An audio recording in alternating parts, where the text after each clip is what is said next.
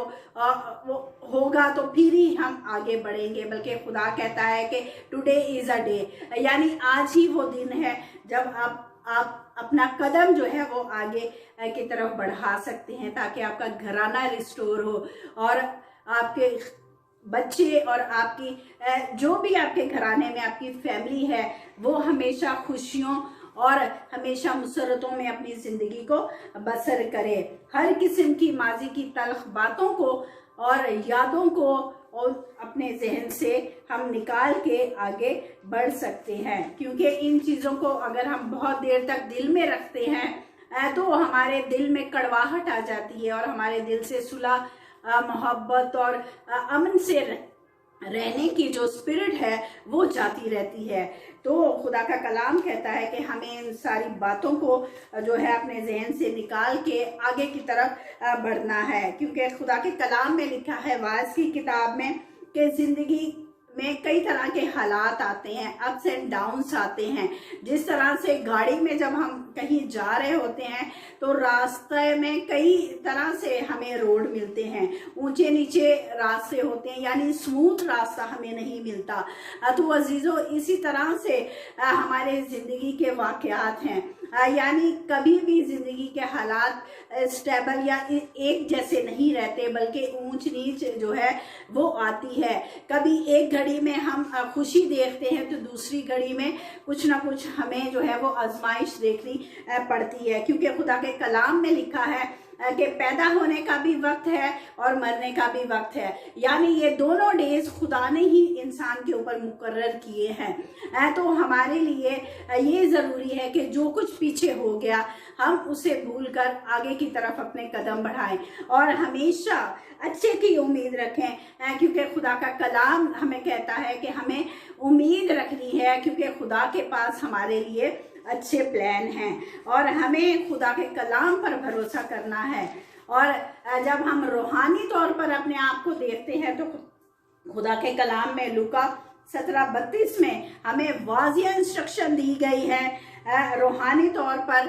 जो लोग बेदार हैं, जो खुदावत में हैं, जो खुदा के साथ चलते हैं, तो खुदा का कलाम वहाँ कहता है कि हमें हमेशा लूत की बीवी को याद रखना है। यानी जब हम जेनेसिस 19:26 पढ़ते हैं तो हमें वहाँ पर ये सारा बयान मिलता है कि किस तरह सदूम को जो है खुदा ने अपने कहर से उसको तबाह बर्बाद किया, लेकिन लूत की बीवी के साथ क्या हुआ, यानी वो सदूम की रंगारंग जो है वो रोशनियों में गुम हो गई और वहाँ की ऐशो इशरत में उसका दिल और उसका दिमाग गुम था। जब खुदा ने लूत को और उसके बीवी को घराने को बुलाया कि तू यहाँ से निकल और इंस्ट्रक्शन दी कि तुम पीछे नहीं देखना, लूत की बीवी जो है वो पीछे देख रही थी, यानी उसका दिल और उसका दिमाग जो है वो सदूम को छोड़ने के लिए राजी नहीं था। और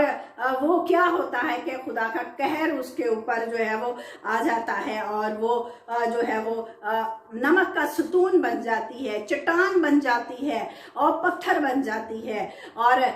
ये क्यों हुआ? इसलिए कि उसने खुदा के हुक्म को नहीं माना था। जब खुदा ने उन्हें बहाल करने के लिए, निजात देने के लिए, बचाने के लिए बुलाया तो वो पीछे पीछे मुड़ के देख रही थी। इसलिए अजीजों, जो और खुदावन में हैं, जो मसीह को पहचान चुके हैं, जिस तरह से 1 यूहन्ना 2 बाब और 15वीं आयत में कुछ इस तरह से लिखा है। 1 यूहन्ना उसका 2 बाब 15वीं आयत में, ये दुनिया से मोहब्बत रखो ना इन चीज़ों से जो दुनिया में हैं। जो कोई दुनिया से मोहब्बत रखता है उसमें बाप की मोहब्बत नहीं, क्योंकि खुदा का कलाम कहता है कि हमें उन चीज़ों से